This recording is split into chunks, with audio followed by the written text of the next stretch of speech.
지금 비트코인을 보는 개미들의 시선은 온갖 의심과 공포에 휩싸인 부정적인 시선으로 바라보고 있습니다. 하지만 저는 날이 갈수록 비트코인은 올라갈 수밖에 없는 구조다라고 판단이 서고 있어요. 이 65K 부근에서부터 올려진 이 상승 추세를 만들었던 이 현물 채널도 이탈을 하고 이곳저곳에서 계속해서 악재가 나오는데 정작 비트코인 가격이 이 정도밖에 밀리지 않았다라는 걸 먼저 생각을 해줘야겠죠. 그러면 왜 이 정도밖에 밀리지 않았을까? 왜냐면 지금 이 82K에서부터 만들어진 이 하락세는 폭락장이라기보다 개미들의 물량을 뺏고 이 숏 포지션을 유도하기 위한 숏 개미들을 꼬시는 무빙이라 보이기 때문입니다. 이 비트코인 최고점 기준 피보나치 되돌림표를 봤을 때 계속해서 이 0.236 구간까지만 밀리고 자리를 지켜주고 있는 상황이에요.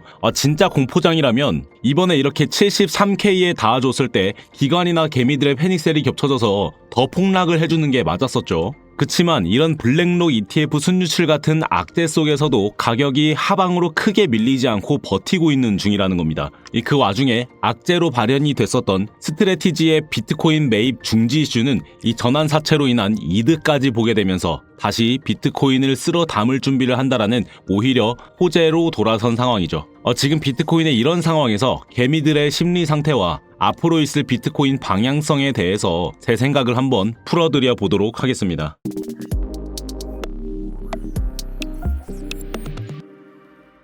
네, 안녕하세요. 차트도사 김도훈입니다. 영상 바로 시작해드릴 테니까 지금 좋아요는 꼭 한 번씩 눌러주시기 바라고요. 그리고 영상은 1.5배속으로 보시는 게 더 잘 들리시고 시간도 아끼시니까 배속하셔서 시청하시기 바랍니다. 네, 이어서 말씀을 드릴게요.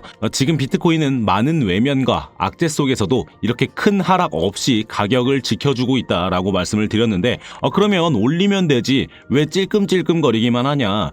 그건 시장의 유동성, 즉 개미들의 심리가 완전히 관망 모드로 전환이 됐기 때문이죠.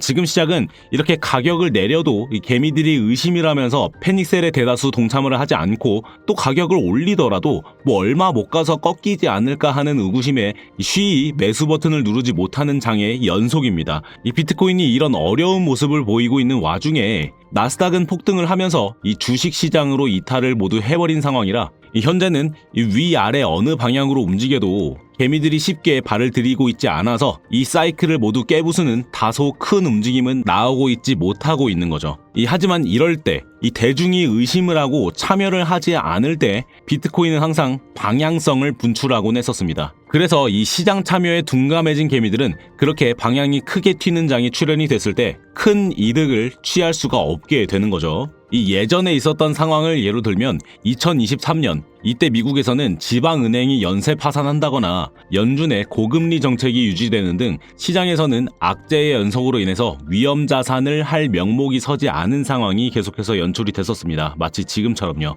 하지만 2023년 6월 이 블랙록의 비트코인 현물 ETF 신청 이슈를 중심으로 소폭 상승 그리고 호재 냄새를 맡은 기관들이 붙어대면서 ETF 승인 전에 선반영을 시작으로 이 몇 개월간의 지루한 행보장을 비로소 뚫어내는 대폭등 발산을 보여줬었습니다. 그러면 지금 비트코인은 이렇다 할 호재가 들어와 있지 않은 상황인데 이걸 어떻게 올려내냐? 그거에 대해선 두 가지 이유로 나눠볼 수가 있습니다. 하나는 기관의 이익 추구, 그리고 미국의 경제 상황이죠. 이 기관은 위아래 방향을 결정한다라고 봤을 때 상방으로 올려주는 것이 본인들에겐 압도적으로 유리합니다. 왜냐? 이 사이클에서 세력들이 매집을 한 구간은 이 60K에서 70K 구간이에요. 이 유동성이 부족한 상황에서 가격을 하방으로 눌러서 이 본인들의 평단 이하로 밀어버리는 건 당연히 그들에겐 손해입니다. 그래서 이 기관들 입장에서는 이 상승 추세를 다시 강하게 만들어서 이 1월 행보장과 매물대 등의 고점을 넘겨버리는 장을 연출하게 되면 지금 계속해서 의심만 하고 관망만 하고 있는 개미들이 이 상승 추세에 올라타면서 물량이 채워지게 될 테고 이 기관들 본인 입장에서는 기관의 물량을 받아줄 수 있는 유동성이 도는 장이 만들어지게 되는 거죠. 즉 세력들은 이 본인들의 평단 이 60K에서 70K를 지켜내면서 수익까지 극대화시키는 방법을 택할 수밖에 없다라는 얘기입니다. 그리고 비트코인이 오를 수밖에 없는 구조인 이유 두 가지 중에 두 번째, 미국의 경제 상황입니다. 지금 미국의 경제는 박살이 나고 있고 부채도 굉장히 심각한 수준이죠. 그런데 이 위험자산인 코인이 그런 식으로 올라줄 수 있을까? 이 미국이 생각하고 있는 본인들의 파산을 막고 장기국채의 이자 부담을 줄이기 위한 이 배출구는 단기국채를 발행하면서 이자 부담을 줄여줄 스테이블 코인 발행사들입니다. 이 현재 미국의 장기 국채 금리는 2007년 금융위기 직전 수준으로 오른 상태예요. 지금으로서 미국은 이도 저도 못하는 발등에 불똥이 떨어진 상태라는 겁니다. 그래서 미국은 장기 국채 수요를 당장 살려낼 수 있는 상황이 아니라서 단기 국채의 수요를 강하게 늘려 이 금리 폭등을 막아야만 파산을 면하는 상황입니다. 그런데 미국이 이 점에 대해서 예상하지 못했을까요? 아니요, 당연히 해왔죠. 이미 한 해 전부터 이 단기 국채량을 늘려가면서 이걸 소화할 방법을 구상하고 있었어요. 그리고 그 단기 국채를 소화할 법안까지 마련을 해두고 있는 상황이죠. 그게 바로 이 클래리티 법안입니다. 이 클래리티 법안이 통과가 되면 그간 기관들 입장에서는 리스크 요소가 붙어 있었던 이 코인 시장이 규제 리스크가 완화가 되면서 이 대규모 자금 유입이 가능한 상태가 되는 거죠.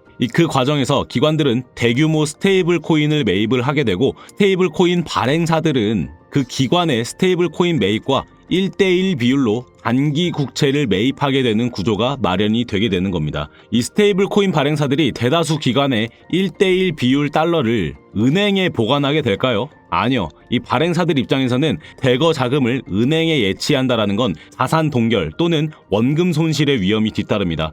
게다가 은행이 발행사에게 주는 이자보다 이 발행사가 직접 국채를 매입해서 얻는 수익이 훨씬 더 높아요.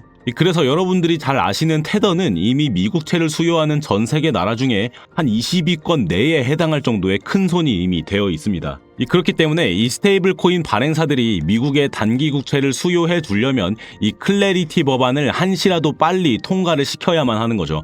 그래야 단기채 수요가 폭발을 하게 되면서 이 미국채 금리가 안정화가 되고 이자 부담이 줄어들게 될 테니까요. 그럼 알겠다. 미국이 계산한 대로 흘러가기만 해주면 비트코인은 다시 대폭등 시대를 열어낼 수 있다라는 거네. 그러면 우리는 어떤 스탠스를 취해야 될까요? 네, 결국 비트코인은 이 세력들의 평단인 70K는 웬만해선 깨트리지 않는 선에서 최대 하락분을 이 74에서 73K 수준으로 바닥을 다져줄 수 있는 상황입니다. 그렇듯 숏 포지션을 더욱더 유인하기 위한 하락분들이 더 보여줄 수는 있지만 그건 어디까지나 속임수에 불과하고, 결국 발산이 시작되면 지금까지 이렇게 쌓여온 숏 청산 물량들은 스퀴즈가 발생을 하면서 이 상승에 기름칠을 해줄 상승 연료가 되어줄 가능성이 높은 상황이라는 겁니다. 이해되셨나요? 네, 그렇기 때문에 저도 이 68K에서부터 잡아놓은 롱 포지션을 웬만해선 익절하지 않는 선에서 비트코인의 상승을 더 볼 생각입니다. 이 비트코인 차트가 70K 이전까지 오지 않는 이상 제가 스터디방에서 매일 봐드리는 이 단기적인 타점 말고는 이 큰 기간의 쇼 구간은 이 배제를 해둔 상황이에요. 지금까지 이렇게 말씀드렸던 저의 관점은 어디까지나 저의 개인적인 생각일 뿐입니다.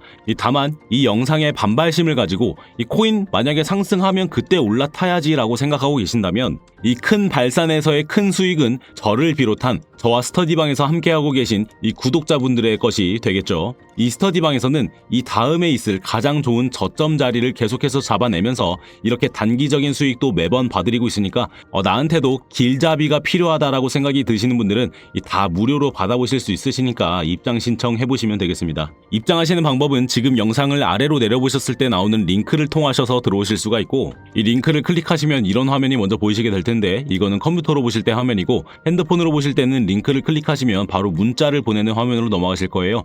그때 바로 전송 버튼 눌러주시면 스터디방 신청이 바로 되시는 거니까 더 쉽게 신청이 가능하십니다.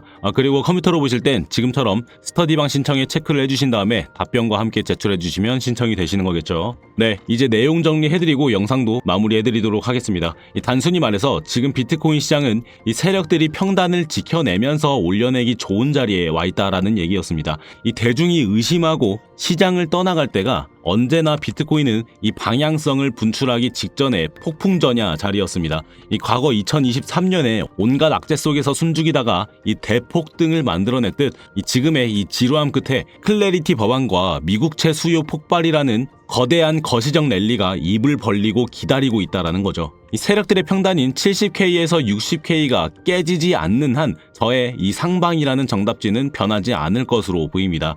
지금 비트코인 시장은 이 과도기에 와 있는 상황이에요. 그런데 그 과도기에서 움직임들은 결국 비트코인의 상승이라는 답을 내놓고 있는 상황이고요. 저는 계속해서 이 리스크를 최소화하면서 저점을 잡아낼 생각이고, 저는 자신 있다 말씀드릴 수가 있겠습니다. 이 시시각각 변하는 분봉 차트와 이런 거시적인 장기적인 흐름을 따라가기가 벅차고 어려우신 분들은 제가 나침반이 되어드리는 스터디방에서 안전한 자리로 안전한 수익 봐보시기 바랍니다. 그러면 오늘 영상이 여러분 매매에 도움이 되었길 바라면서 영상은 여기서 마무리하도록 하겠습니다. 저는 다음 영상에서 더 나은 타점으로 다시 찾아뵙겠습니다. 차트도사 김도훈이었습니다. 감사합니다.